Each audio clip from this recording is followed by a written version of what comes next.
Other thing that I see happen in relationships is there's one partner who has evolved to a place and they're typically like, I'm on my healing journey. I'm ready to grow. I'm ready to change. I'm ready to evolve. And then they're at a space to where their partner doesn't necessarily feel the same way. And they always ask me, how do I make them join me? How do I make them want to heal with me?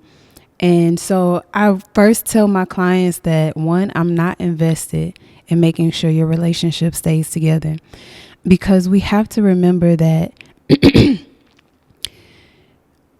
if your relationship is meant to stay together, then it will. If you are meant to evolve out of your relationship, then you will inevitably.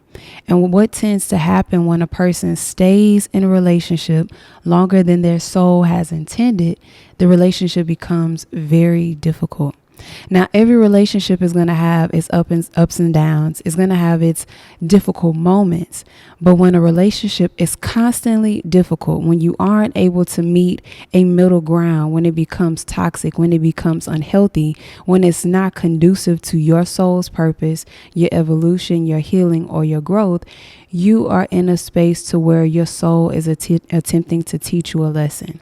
This looks like, because you will not listen to your intuitive guidance that has already told you to get your butt out of this relationship, your soul is basically saying, I'm going to make this relationship so difficult, so uncomfortable, because now you have to learn lessons the hard way.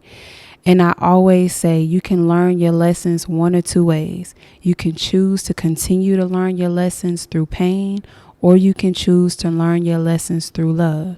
And so when you are in a space and you are ready to evolve and you see that your partner isn't, this is an indication that you two are not on the same page, and you do not get to tell another person how they can love you.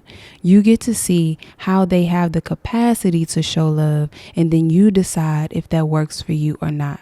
So if they don't have the capacity to heal, grow, and evolve in this season in their life, it is not your job to convince them just because you decided you wanted to take therapy.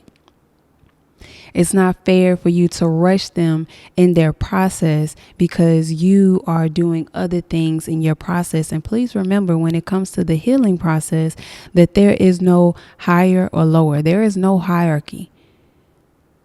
Where you are in your journey is just where you are. And so where your partner is, you honor where your partner is as well. And if where your partner is no longer fits into your life, if it's no longer conducive to your healing, your growing, or your evolving, then now it's time for you to have a serious conversation with yourself, not with your spouse. We don't force people to evolve so we can be comfortable in our relationships.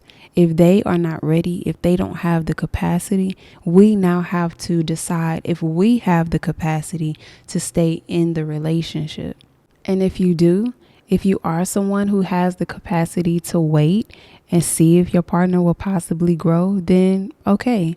And if you're someone who's saying, I don't have it in me to wait any longer, and that's okay as well. Your choice is your choice. But what we don't want to do is guilt, shame, embarrass, or make another person feel like they aren't on your level because they aren't doing what you are doing. If they are in the place that they're in, that's exactly where they're supposed to be until they're not.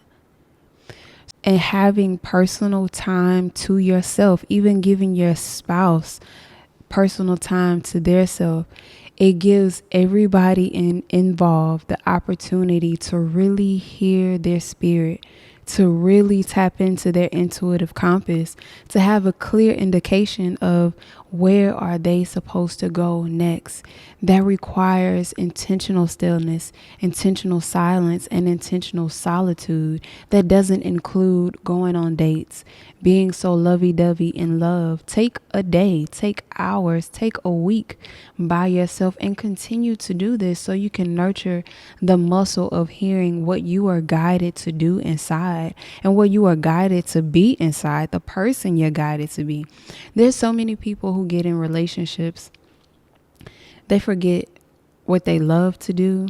They forget what makes them happy. They forget what is fun to them. They only know what makes them happy with their partner.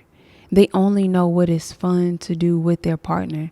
They have completely lost their identity outside of their relationship. And this is where being in a relationship becomes unhealthy.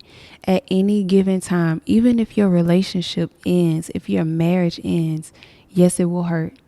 Yes, it will be extremely painful. But your relationship or your marriage ending should never result in you forgetting who you are. And you feeling like, I don't even know who I am anymore. I have to start all over. What makes me happy? What is fun to me? Those are indications that you have rerouted your path to coming back home to yourself, and you've forgotten who you are in the process. So we always want to have that personal time so you can always cultivate and remember who you are at the core of your being as you continue your journey to heal, grow, and evolve.